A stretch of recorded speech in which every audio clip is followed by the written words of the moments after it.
Bonjour tout le monde, mon nom est Mélanie et je serai votre professeure de pâtisserie à l'école de cuisine Red Pat.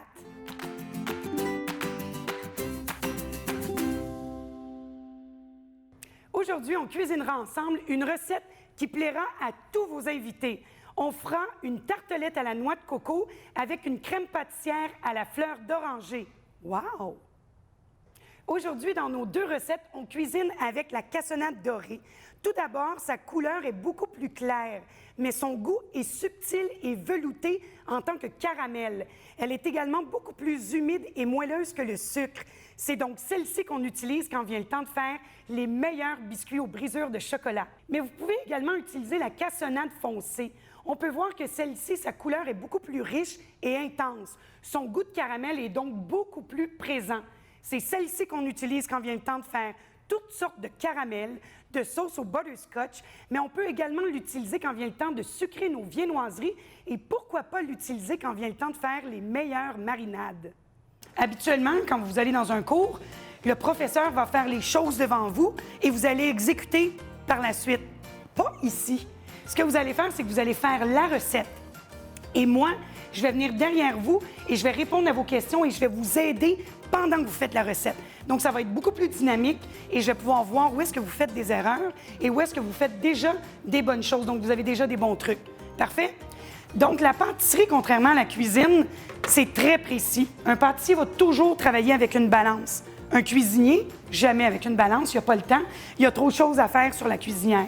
Donc, si on veut toujours avoir une pâte parfaite, standardisée, toujours avec les mêmes résultats, on travaille avec une balance. Parfait? Je vous ai donné des bons trucs pour commencer? Go! C'est parti! Donc là, on fait la pâte à tarte. On ne fait pas la crème pâtissière, mais on fait bien la pâte à tarte. Puis là, ce que je ne vous ai pas dit en plus de ça, c'est que tout ce que vous cuisinez aujourd'hui, vous allez repartir avec chacune belle tartelette à la maison.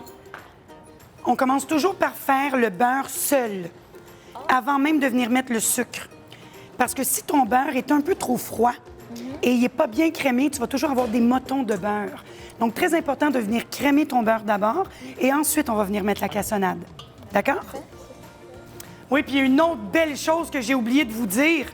Quand on fait de la pâtisserie puis qu'on apprend des cours, je vous montre également comment faire la vaisselle. Je peux y aller un petit peu plus vite pour vraiment bien crémer le beurre. On ne mettra pas le sucre tout de suite. Vas-y plus rapidement pour ce qu'il y a sur la palette. Donc là,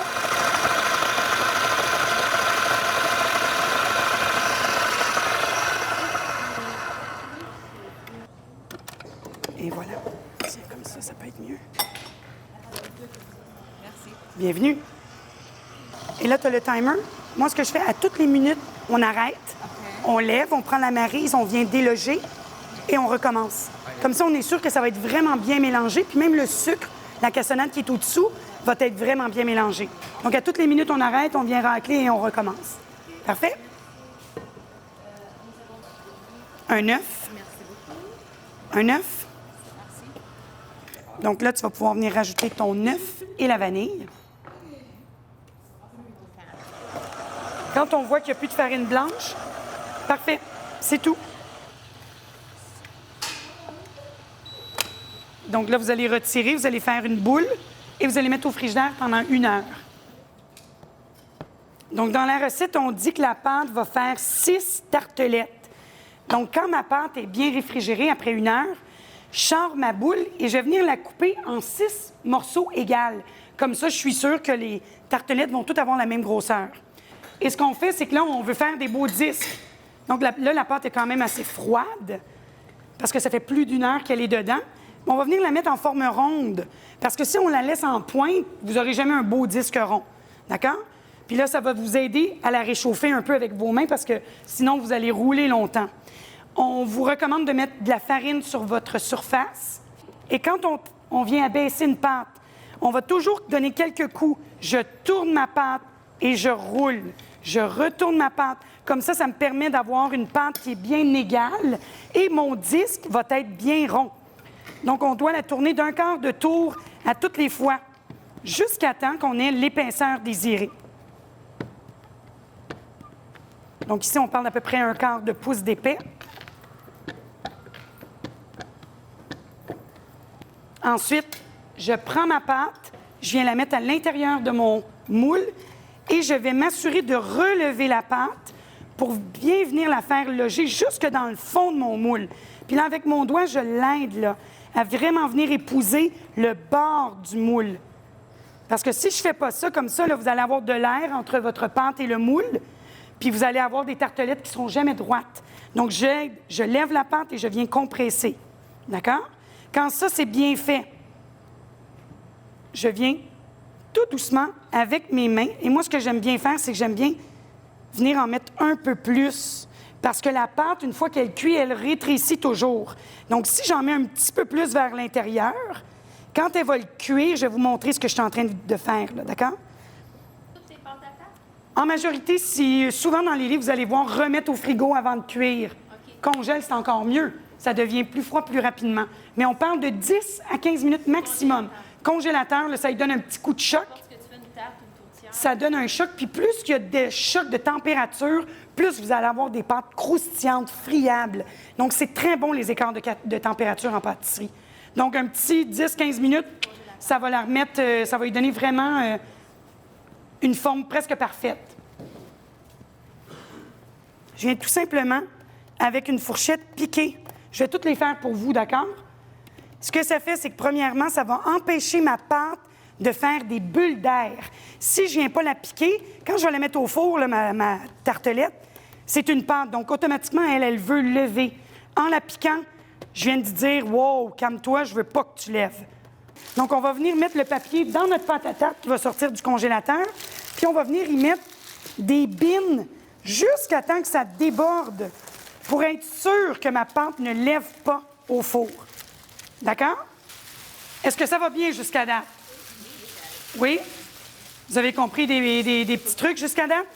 D'accord? Puis là, on va venir la mettre sur la tôle et on va les faire cuire pendant 15 à 20 minutes pour première cuisson. On va retirer les bines et on va faire colorer entre 8 et 10 minutes le fond.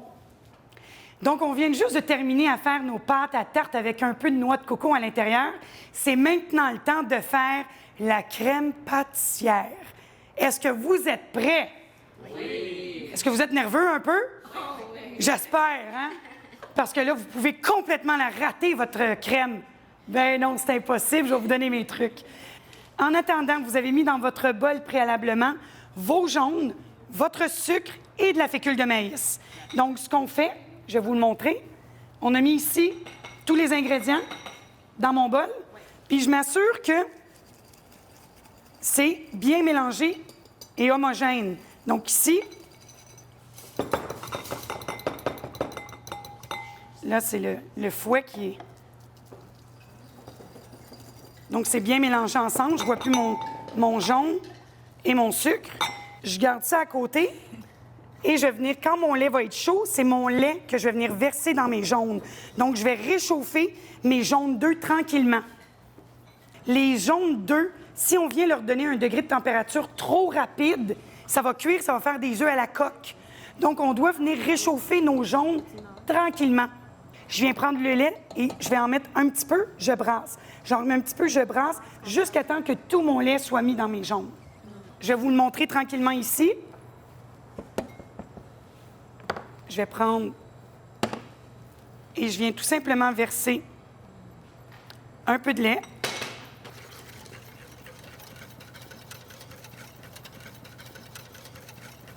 J'en ai mis un petit peu, c'est bien dilué. Je remets encore un peu de lait. Je brasse.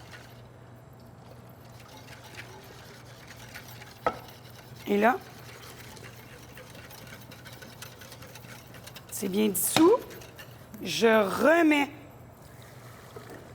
dans la casserole.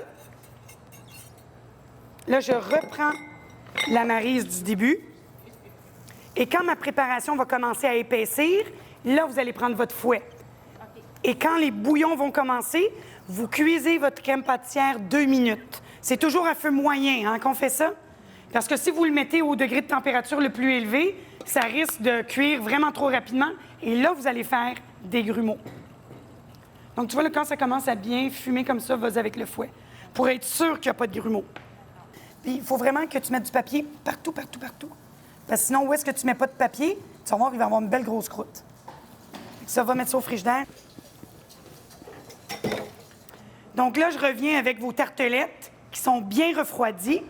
On va venir prendre chacune les notes par la suite. Puis là, je vais vous donner mon petit truc pour la crème pâtissière. Donc, quand elle est bien froide, donc c'est très gélatineux. Donc, si on veut qu'elle redevienne crémeuse, on doit venir la mélanger. Donc, je la remets dans le bol pour venir la fouetter un peu. Donc là, elle va redevenir vraiment toute crémeuse comme quand on l'a fait tout à l'heure. Cette étape-là, il y a beaucoup de gens qui ne la font pas. Donc, ils vont dire, « Oh, la crème pâtissière, moi, j'aime pas vraiment ça parce que c'est gélatineux. » Mais juste le fait de revenir la mélanger, regardez comment elle redevient toute crémeuse et toute belle, là. Elle aura perdu le côté gélatine. Donc, très important de venir la remélanger avant de la mettre dans notre sac à pâtisserie. D'accord? Et le contenant ici, premièrement, j'ai coupé l'embout pour venir vraiment bien loger la douille avec un beau pouce que le sac ne retombe pas sur le dessus. D'accord? Ensuite, je viens plier mon sac. Les professionnels, eux, vont prendre le sac, vont le mettre sur leurs mains. Puis ils vont venir prendre la crème directement. Si vous ne voulez pas avoir de dégâts, vous allez venir mettre la douille sous votre doigt, comme ça ne coulera pas pendant que vous êtes en train de le remplir. Mais pour que ça soit encore plus facile, venez le mettre dans un contenant. Et le contenant va faire votre main. D'accord? Donc, ce que vous allez faire ici, c'est que vous allez prendre un peu. Là, je vais remplir votre sac. Donc, je vais venir en mettre, disons, pour 2 tartelettes. Vous pouvez mettre le reste dans votre sac. Donc, la tartelette, je la sors de son moule. Et on va toujours commencer vers l'extérieur.